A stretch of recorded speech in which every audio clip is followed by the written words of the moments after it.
তো এখান থেকে এই ফন্টের ধরন, তারপর হচ্ছে আপনার header text size, header letter specifying, যাদের মাইক্রোফোন অন আছে অফ করে দিই দয়া করে, যখন প্রশ্ন করব তখন অন করে দিবেন।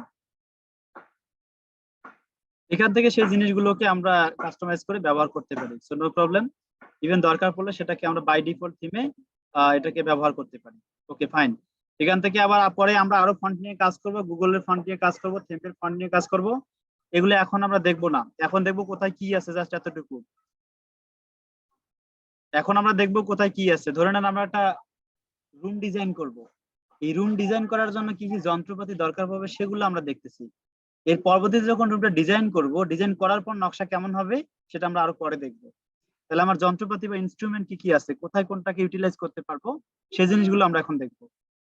ব্যাক করলাম, করে আসার পর ব্যাকগ্রাউন্ডে যাই। ব্যাকগ্রাউন্ডে যাওয়ার পর এখান থেকে সিলেক্ট কালার আছে, আমরা কালারটাও এখান থেকে সিলেক্ট করব না, এখান থেকে না করে ডিভি থিমের আন্ডারে আমরা সেটাকে কাজ করার চেষ্টা করব। ঠিক আছে, থিমের অপশনে যাই, কাস্টমাইজ অপশনে যাই।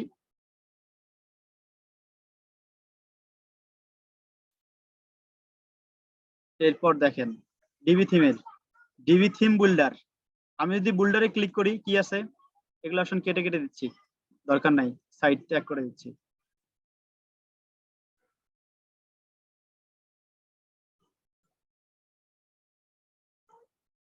এখন দেখেন এখানে একটা মজার মজার বিষয়,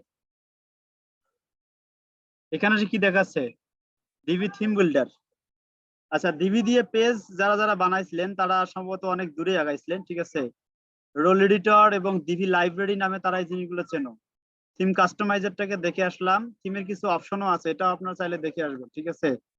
আর তারপর হচ্ছে আমরা এখানে মূলত এটা নিয়েই কাজ করব, যে কিভাবে টেমপ্লেট ডিজাইন করতে হচ্ছে, বা আমাদের নতুন কিভাবে ডিজাইনটাকে অ্যাড করা হচ্ছে, ইন করা হচ্ছে, সেটাকে আমরা কিভাবে কাজ করাবো সেটা। আর ডিভি অপশনের মধ্যে আমরা যে সেটিং গুলো দেখাইছিলাম সেই সেটিং গুলো মানে খুব ভালো ভালো বারবার বারবার নেড়ে আসবেন, যে আমাদের এগুলো যন্ত্রপাতি, এগুলো দিয়ে কি কাজ করা যায়, স্বপ্ন দেখবেন। প্রতিদিনে একটা করে স্বপ্ন দেখবেন, আমি এখান থেকে কি বানাইতে পারি, কি ভাবে কি কাজ করা যায়, ঠিক আছে। আচ্ছা, অ্যাড নিউ প্রজেক্টে যদি ক্লিক করি তাহলে বিল্ড নিউ প্রজেক্ট এবং অ্যাড ফ্রম লাইব্রেরি। আমি যদি নিউ প্রজেক্ট তৈরি করি তাহলে প্রজেক্ট নতুন তৈরি হবে। আর যদি আমার এখান থেকে নতুন লাইব্রেরি কোথাও সেভ করা থাকে সেখান থেকে নিয়ে কাজ করতে পারি। আর এখানে ডিফল্ট ওয়েবসাইট থিম আছে, সেখান থেকে আমি ডিফল্ট ওয়েবসাইট থিম নিয়ে কাজ করতে পারবো, বাট আমাকে সে অ্যাক্সেসটা দিচ্ছে না।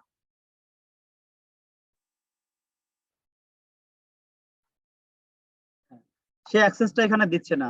কে আল ইমরান নতুন করে অ্যাড হলো। এখানে ক্লিক করি, দেখেন কি দেখায়, কি দেখাচ্ছে এখানে বলেন, কি বুঝতেছেন?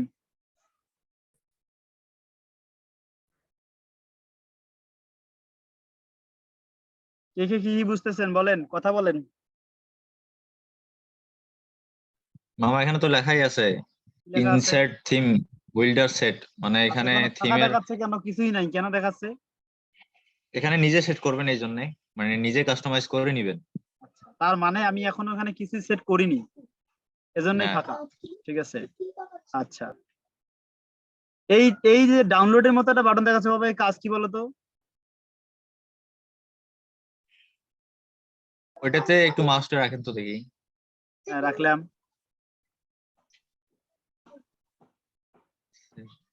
এখানে যে যে থিমটা করবেন সেটা এখানে এই পেজের মধ্যে সেভ করার জন্য ওইটাতে ক্লিক দেওয়া লাগবে, তাহলে ওটা সেভ হয়ে যাবে। মানে থিমটা যে কাস্টমাইজ করবেন ওটা হ্যাঁ, সেভ করার জন্য ওইটাতে ক্লিক দেওয়া লাগবে। আচ্ছা। এই ডিভি রোল এডিটরে ক্লিক করছিলা কখনো? রোল এটাতে এখনো যাই নাই সম্ভবত, তা বাদে আমি সবগুলাই দেখছি, সবগুলাই ইয়ে করে দেখছি। রোল এডিটরে যাও নাই এখনো না? না। আচ্ছা, রোল এডিটরে গেলাম আজকে, একটু দেখি কি করা যায়। এখানে রোল এডিটর বলতে ডিভির নিজস্ব কিছু এডিটর, যে এডিটর দিয়ে খুব সহজেই আমরা আগেই কিছু প্রি ডিফাইন্ড ফাংশন সেট করে দিতে পারি। সেই প্রি ডিফাইন্ড ফাংশন দেখেন, আমি কিন্তু আজকে টুলস এর উপরে ক্লাস নিচ্ছি, কালকে কিন্তু আমি অ্যাপ্লাইড সেকশনের উপর ক্লাস নিব। আর আমার ক্লাসে যারা আজকে নাই তাদেরকে জানাই দিবেন যে ক্লাস পুরো দমে শুরু হয়ে গেছে এবং সবাই প্রত্যেকেই থাকতে হবে। আমি যাদেরকে ক্লাসে পাচ্ছি তাদেরকে শুধুমাত্র অ্যাড করে নিব, পরে আর যারা আসবে তাদেরকে অ্যাড করে নিব না, তাদেরকে নেক্সট গ্রুপে পাঠিয়ে দিব তাহলে। কারণ একই বক্তার এক বক্তৃতা প্রতিদিনই কিন্তু ভাল লাগবে না, কারণ এই বক্তৃতার উপর ক্লাস হয়ে গেলে পরে আর ওই বক্তৃতার উপর আবার লেকচার দেওয়া ভাল লাগবে না।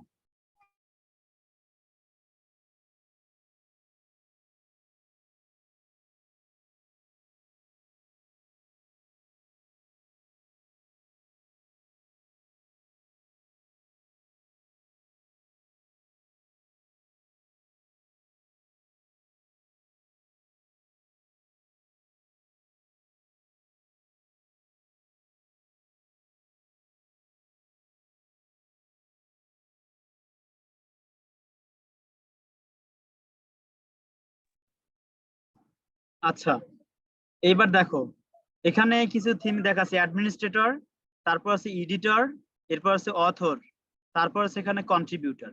আমি প্রত্যেকটা জিনিসকে একটু বুঝাই দিচ্ছি তোমাদেরকে কোথায় কি কাজ করা হচ্ছে। যেহেতু টুলস নিয়ে কথা বলা, তাহলে সমস্ত টুলস তোমাদেরকে একটু আপডেট বুঝাই দিচ্ছি। এখানে যে থিম অপশন, থিমের অপশন আমার থাকবে কি না সেটা একটা, ডিভি লাইব্রেরিটা সেখানে সেভ করে রাখবো কিনা সেটা একটা অপশন। এটা অনেকটা কন্ট্রোল প্যানেলের মতো, আমি কোন জিনিসটাকে কাউকে কন্ট্রোল করতে দিব আর কাউকে দিব না। থিম বিল্ডার আমার এনাবল থাকবে বা থাকবে না। স্প্লিট টেস্টিং আমার আলাদা করে করে টেস্টিং থাকবে কি থাকবে না। এরপর থিম কাস্টমাইজারটাকে রাখবো কি রাখবো না। পেজ অপশন গুলো আমার আসবে কি আসবে না। এবং সবচেয়ে শেষের যে বিষয়টা, এটা খুবই গুরুত্বপূর্ণ একটা বিষয়, পোর্টেবিলিটি। আমি এক জায়গা থেকে আরেক জায়গা থেকে পোর্ট করে নিয়ে ব্যবহার করতে পারবো কি পারবো না, এই জিনিসটা মাথায় রাখবেন। এটা ইনেবল ডিজেবল করা থাকে। মাঝে মাঝেই আমাদের কাছে কিছু নক আসে, ভাই অমুক জিনিসটা আমি অন্য জায়গায় নিয়ে ব্যবহার করতে পারতেছি না, হোয়াই? এই হোয়াই এর অ্যান্সার হচ্ছে সেটা যে পোর্টেবিলিটিটা আপনার অফ করে রাখা আছে, বাট আপনি বারবার সেখান থেকে টান দিয়ে এক্সপোর্ট এবং আউটপুট করতে যাচ্ছেন, তখন আসবে না। এই জিনিসটা লক্ষ্য রাখবেন। এটা পুরোটাই যেটা গেল সেটা হচ্ছে থিমের অপশন সংক্রান্ত। এরপর আসেন বিল্ডার ইন্টারফেস। আমি যে বিল্ডিংটা করব সেটা কোন প্রকারের, যারা এটাকে বিল্ড বা নির্মাণ কাজ করতেছে তারা এখানকার বিল্ডার। এখন তোমরা যদি এটাতে কাজ করে থাকো তাহলে তোমরা সবাই এখানকার বিল্ডার। আমি যদি নিজে কাজ করে থাকি তাহলে আমি এখানকার বিল্ডার। তাহলে আমি এখানে কোন জিনিসটা অপশনটা রাখবো এবং কোন অপশনটা বাদ দেবো বা রাখবো না আপাতত সেটাই। যেমন এখানে অ্যাড এবং ডিলিট আইটেম, কোন আইটেম ডিলিট করবো কিনা তার সেকশন এটা। এডিট আইটেম, আইটেমটাকে এডিট করতে পারবো কিনা, পুনরায় আবার সম্পাদন করতে পারবো কিনা সেটা এটা। কোন আইটেমকে মুভ করতে পারবো কিনা সেটা এটা। ডিজেবল করতে পারবো কিনা সেটা এইটা। লক আইটেমকে লক করতে পারবো কিনা সেটা এটা। এবং টগল ডিভি বিল্ডার, টগল বলতে হচ্ছে ক্লিক করলে সে স্লাইড হয়ে যাবে, এই স্লাইড অপশন থাকবে কিনা সেটা এটা। লোড লেআউট হচ্ছে এটা। ইউজ ভিজুয়াল বিল্ডার এটা। আপলোড রিমুভ ফন্ট, ফন্টটাকে আপলোড রিমুভ করা। এবং ডাইনামিক কন্টেন্টকে কাস্টম ফিল্ডে রূপান্তর করার উপায় হচ্ছে এটা। এরপর লাইব্রেরি। মামা, জি তাহলে এগুলা সবগুলো হলে এক একটা সুইচ, ধরেন যে জি অন অফ জি করা জি সুইচ। জি জি বাবা জি, এটা একটা সুইচের মতো। এই সুইচটাকে আমরা কি করতে পারবো, ব্যবহার করতে পারবো। এই সুইচটাকে অন অফ করে দিলেই সেটা কাজ করবে আর করবে না। প্রত্যেকটার সাথে পরিচয় করিয়ে দিচ্ছে এই কারণেই, কারণ কালকে যদি আমি ক্লাসে যাই, ক্লাসে গিয়েই যখন বলবো যে আপনার লাইব্রেরির সেভ করার অপশনটা বন্ধ করে দিয়ে আসেন, কারণ আমাদের এখন প্রাইভেট কাজ করতে হবে, তখন তাকে সেভ লাইব্রেরি এখন সে খুঁজে বেড়াবে, কই আছে আল্লাহ কই, আমার এখানে তো নাই, স্যার আমার দ্বারা হবে না, আমি পারবো না। এই কারণে আমি আপনাদের যন্ত্রপাতিগুলো রেডি করে দিয়ে যাচ্ছি, পরে গিয়ে খালি বলবো আপনি এই কাজটা করেন, তখন এই কাজটা করতে হবে। ঠিক আছে? এরপর দেখেন অ্যাড ফ্রম লাইব্রেরি, অন্য কোনো লাইব্রেরি থেকে অ্যাড করার অপশন দিব কিনা সেটাই না বল। আবার যদি অ্যাড করার পর সেটাকে এডিট করার দরকার পড়ে সেটা দিব কিনা সেটা এডিট গ্লোবাল আইটেমস। আচ্ছা, গ্লোবাল কথার অর্থ কি বোঝো তোমরা বলো দেখি কেউ।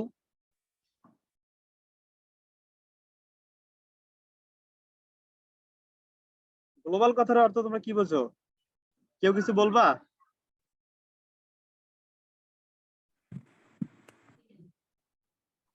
প্রথম দিন ক্লাসে নাকি স্টুডেন্টকে খুব বেশি শেখাতে নাই, কারণ তাহলে ওই ক্লাসে স্টুডেন্টের মোটিভ চেঞ্জ হয়ে যায়। Motive that means motivation.